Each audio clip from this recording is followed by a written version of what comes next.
un proceso formal de afiliación, es más bien de convicción, de conciencia, y bueno, pues vas desarrollando acciones donde se van sumando los maestros, ¿no? Entonces, también es una cuestión compleja porque, aunque formalmente hay secciones que están muy definidas con la coordinadora, hay otras que van sumándose, ¿no? Por ejemplo, en esta lucha contra la reforma educativa, pues logramos que prácticamente todos los estados tuvieran niveles de representación en esta lucha, grupos organizados de maestros del norte del país, del occidente, del sureste, se sumaran pues a esta lucha, ¿no? Entonces, hay corrientes sindicales también, hay grupos que tienen tal vez una ideología más específica dentro del espectro de las izquierdas, pero al final se confluyó pues en esta caracterización y en esta posibilidad de un movimiento social que llevó pues a movilizar a miles de, no solo maestros, ¿no? Hubo muchos padres de familia, muchos otros sectores que se sumaron pues a esta lucha. Entonces el proceso es más bien el brigadeo a los centros de trabajo, la invitación a incorporarse a la lucha, a sumarse a las estructuras, a estar pues en los espacios de decisión. Y bueno, hay quien en algún contingente sí ha tenido toda una formalidad para definir su pertenencia a la coordinadora.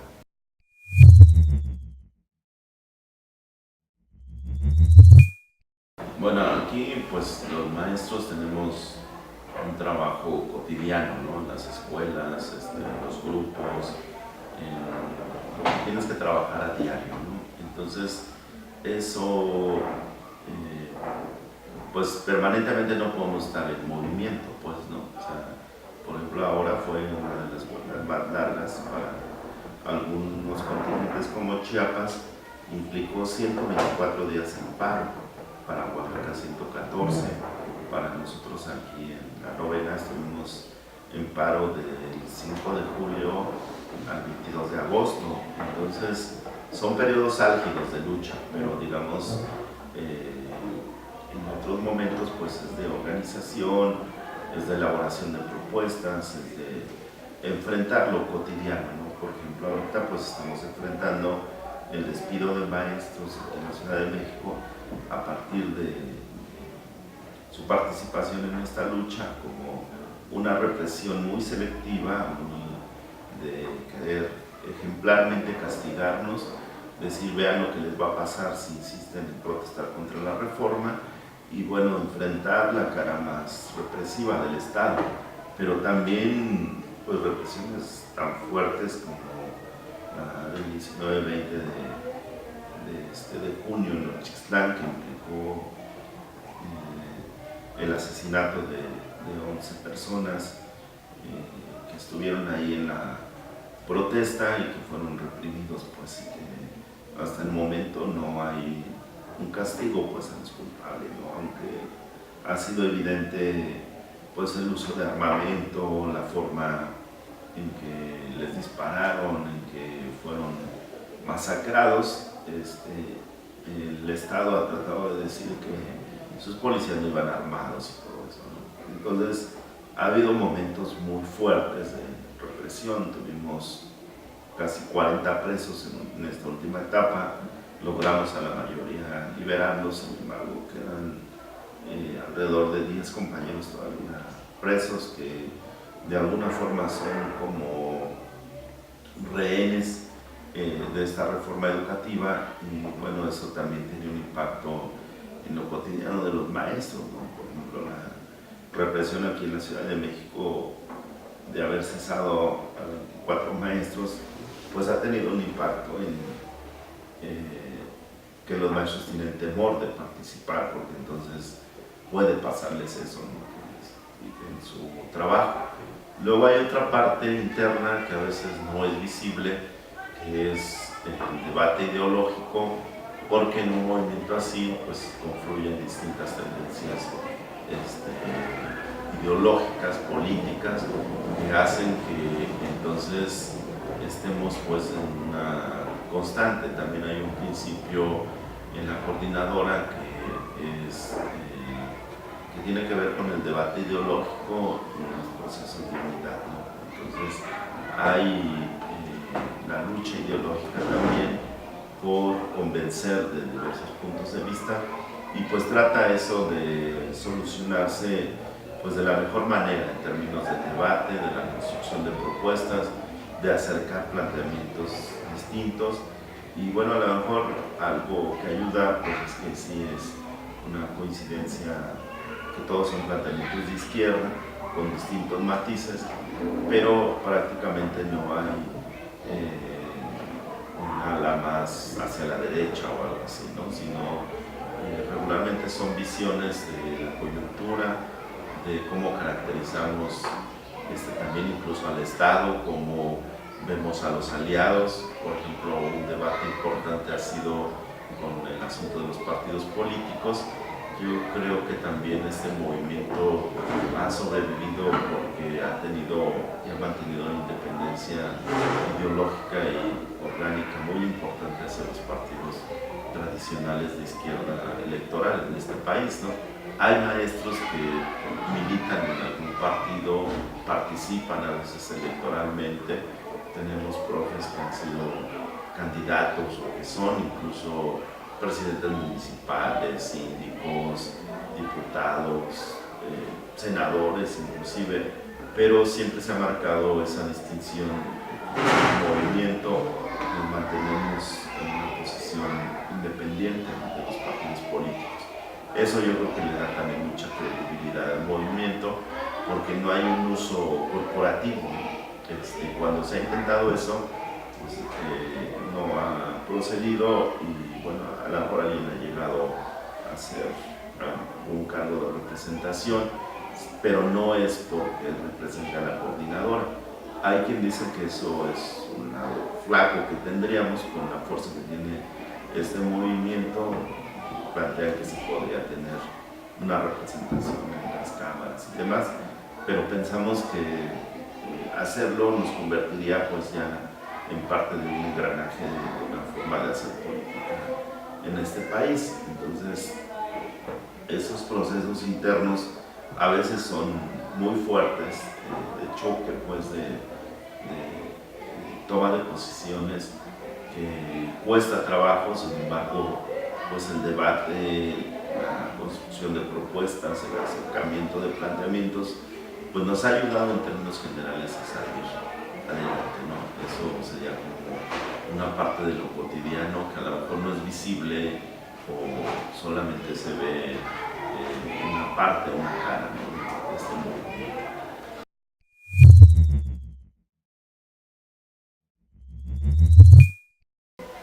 Bueno, primero la profesión de maestro tradicionalmente se consideró como una profesión femenina.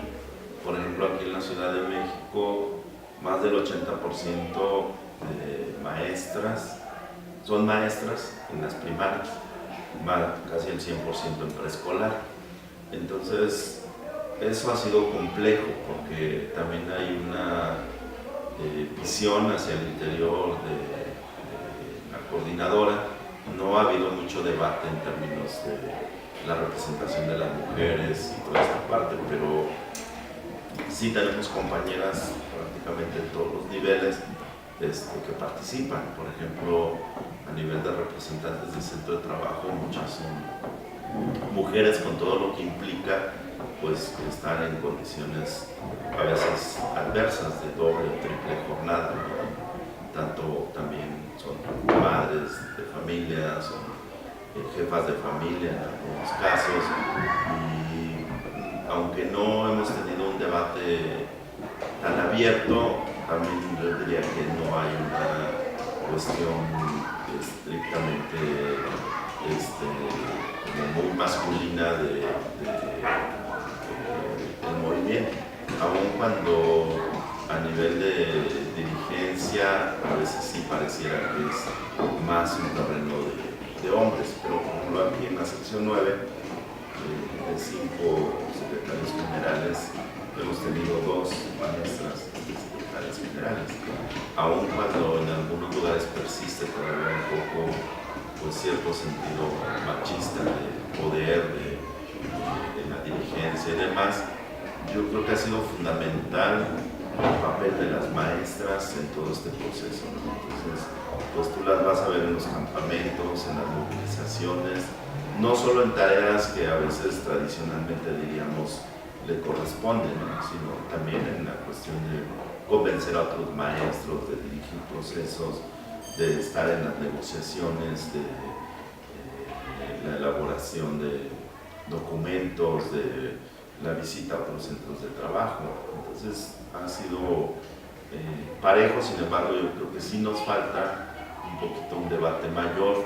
A veces se ha intentado que algunas demandas muy específicas también se reivindiquen y bueno, en general yo creo que el gremio magisterial ha logrado avanzar en esa parte pues, de equidad, de cubrir aspectos de maternidad, de cuidados hacia los hijos y esta parte, ¿no? Sin embargo, tal vez haría falta como ponerlo más de relieve y lograr tal vez una participación en niveles más públicos de maestras, ¿no? De compañeras. En general yo creo que hay un avance importante y muchos se lo han ganado a pulso pues, en términos de compañeras pues, que tienen forma, elementos, que buscan no tanto figurar, sino estar pues, en un mismo sentido en la lucha. Y bueno, pues no ha habido ahí como distingos en una cuestión por ejemplo, en una movilización, a veces les ha tocado ir hasta el frente, pues, ¿no? Y tener también una situación pues difícil contra fuerzas represivas y situaciones así, ¿no? Entonces, yo creo que hay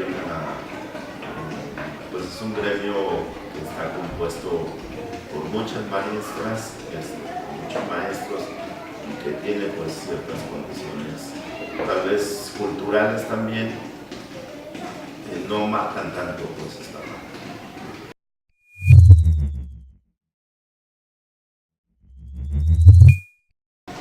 Yo creo que ha sido a la par, desde su propio surgimiento hubo compañeras ahí, tanto a nivel de base como a nivel de dirigencia.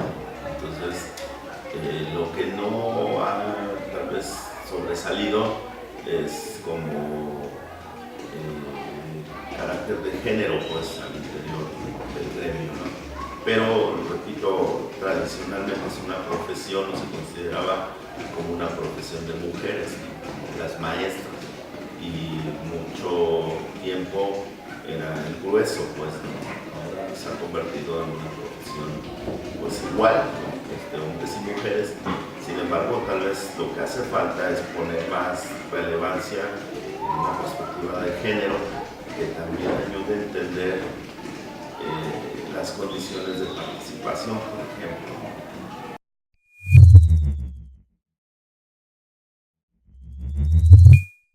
Bueno, como esto sigue un proceso, como te explicaba, de abajo hacia arriba, entonces depende mucho del contingente, pues, ¿no? O sea, que a veces logran destacar compañeras, por ejemplo, actualmente compañeras dirigen los contingentes de Puebla, de Tlaxcala, de Morelos, de Querétaro.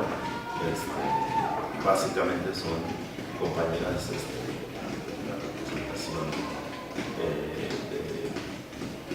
dirigencia, y bueno, hacia abajo también se dan estos procesos, ¿no?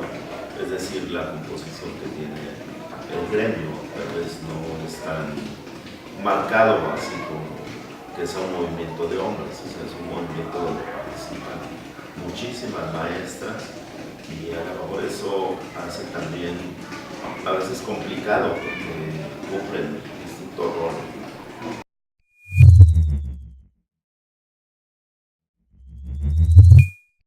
Bueno, te decía que hay un principio básico que es movilización, negociación, movilización. una estrategia fundamental. Quiere decir que es un movimiento que está renovándose constantemente, que está ejerciendo presión, que está ensayando múltiples formas de lucha. Y bueno, prácticamente el movimiento magisterial ha sido ejemplar en esta parte. Pues ha ensayado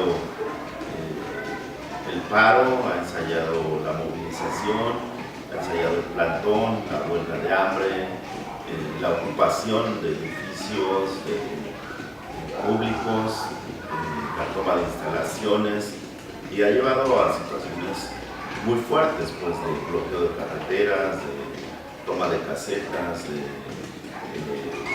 situaciones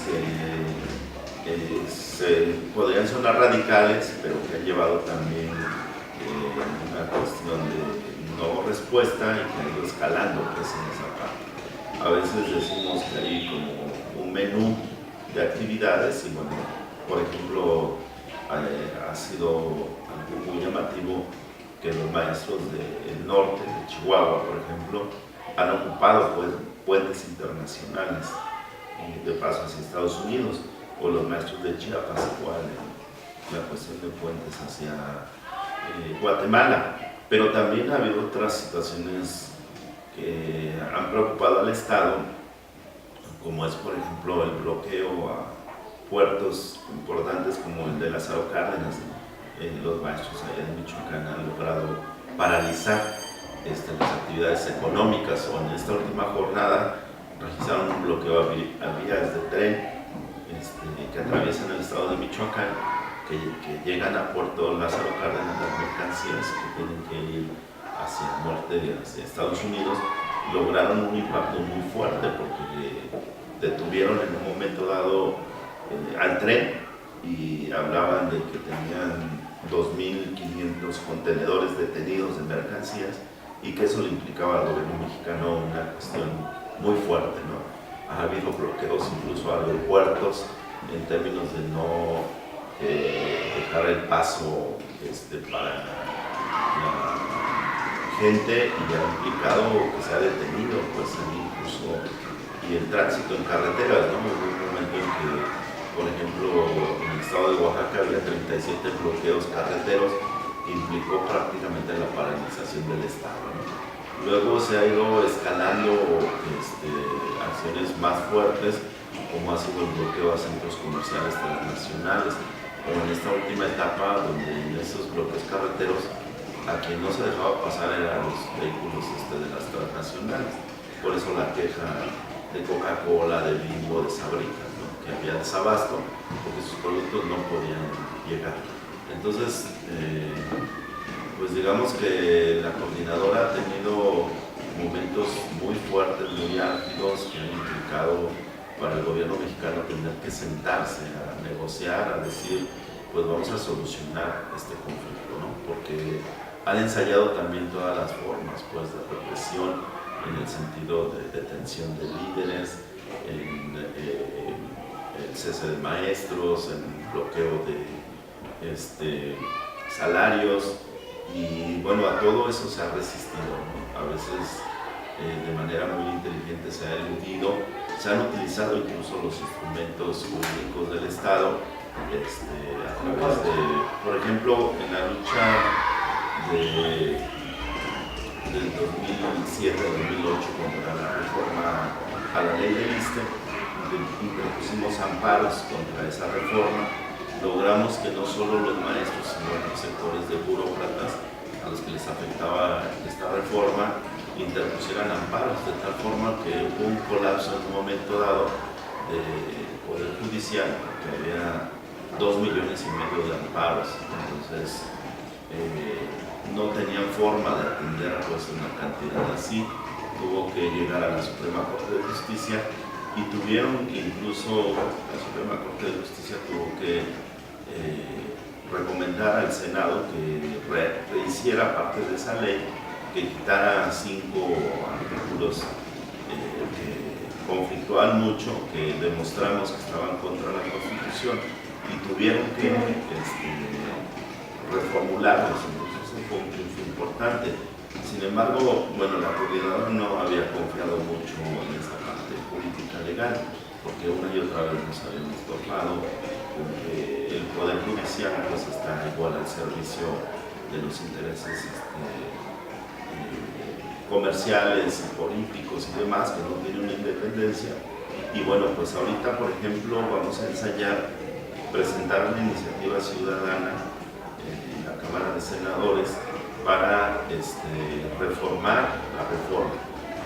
Y eso es un debate fuerte, porque entonces no confiamos en los partidos políticos, pero hay una parte donde ciudadanos pueden presentar iniciativas y lo vamos a ensayar, vamos a presentar cómo tendría que ser una verdadera reforma educativa a través de una reforma a la Constitución que eche abajo esta reforma educativa. Entonces, pues también para el Estado implica un desafío, porque entonces un movimiento social va a presentar una iniciativa seguramente respaldado por miles de firmas.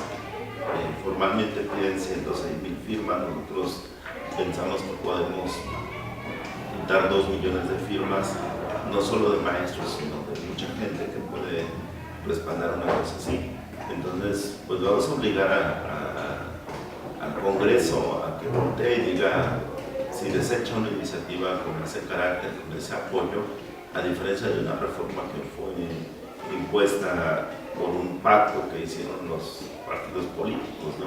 Entonces, por ejemplo, esa parte, ahorita también con la cuestión de los despidos, pues vamos a interponer demandas de carácter laboral por despido injustificado, a pesar de que la ley esta que hicieron prácticamente nos deja indefensión, dice que puede ser cesado y que no puedes ni siquiera decir que estás en desacuerdo. Sin embargo, pues hay todavía algunos espacios, algunos recovecos legales que vamos a utilizar. Y otra parte sería de manera internacional, o sea, hay tribunales e instancias internacionales a los que vamos a interponer quejas por esta situación de despidos, pero también por la imposición de una reforma que no hay posibilidades en los espacios nacionales de solucionar, ¿no? Entonces ahí seguramente ante la Organización Internacional del Trabajo, ante la Comisión Interamericana de Derechos Humanos, se va a acudir y se va a interponer cosas, ¿no? Entonces esa parte, digamos, nosotros hemos dicho que hay una ruta jurídica, que hay una ruta política, que es la movilización, que hay una ruta pedagógica, que es esta parte de la construcción de propuestas educativas alternativas que hemos venido construyendo y que se están realizando en muchos lugares del país. Todo esto conforma pues un abanico de otras posibilidades de un movimiento que no solo se expresa en la calle. Un compañero decía, pues es que la coordinadora no solo es marcha, plantón, también es propuesta pedagógica, también es propuesta educativa. Y bueno, ahí creo que tenemos un terreno muy fértil, porque la reforma educativa al final, como muchos investigadores han coincidido, pues no es una reforma educativa, es una reforma laboral. Y bueno, pues nosotros estamos haciendo una propuesta alternativa al proyecto neoliberal.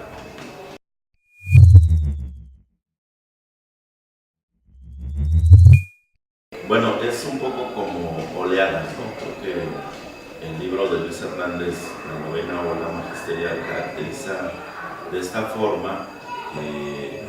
Entonces, no tenemos como un tiempo así muy definido para decir estos son los tiempos de la movilización. Muchas veces depende o es respuesta a coyunturas, como ahora esta reforma educativa prácticamente desde el momento que se tuvo conocimiento se cuestionó desde finales del 2013 que la aprobaron. Todo el 2013 hubo movilizaciones, ahí tuvimos dificultad porque primero salió Guerrero en el 2013, después Michoacán y al final Oaxaca y después Chiapas. Entonces no logró modificar sustancialmente porque fueron en distintos momentos. En esta última etapa sí se logró que estos 4 contingentes que tienen una presencia mayoritaria se pusieran de acuerdo y estallaran la huelga a partir del 15 de mayo. Eso fue muy bueno porque entonces fue una perspectiva distinta, ¿no? Digamos que son ciclos de movimiento y yo creo que hay una cuestión así como que entonces no hay etapas tan definidas, va a depender mucho de las condiciones que se tienen, de la posibilidad de ejercer presión, de hacer que muchos coincidan, pero hay una permanencia. Yo creo que si revisamos los momentos en los que ha habido movilización, pues esta ha sido constante, ¿no? A veces es en un estado, a veces es en otro, y a veces esto también implica un desafío interno, cómo lograr ponerse de acuerdo, pero también es la posibilidad de que entonces por distintos lados puede ejercerse presión, ¿no? Y que yo lo ubico a la coordinadora como un gran paraguas que le da cobijo a muchos movimientos más locales, más regionales, más estatales, ¿no? Entonces, a veces no sabemos que en Jalisco, que en Colima, que en Nayarit, que en Sonora, etcétera, hay movimientos, ¿no? Y que se lanzan, pues, y que inician una batalla, y que entonces a veces logra coordinarse todo eso a nivel nacional. Ese es el papel de la coordinadora, pero a veces no, a veces son movimientos que están, si no solos, pues buscando también defender o defenderse, pues, de afectaciones a las que nos están llevando.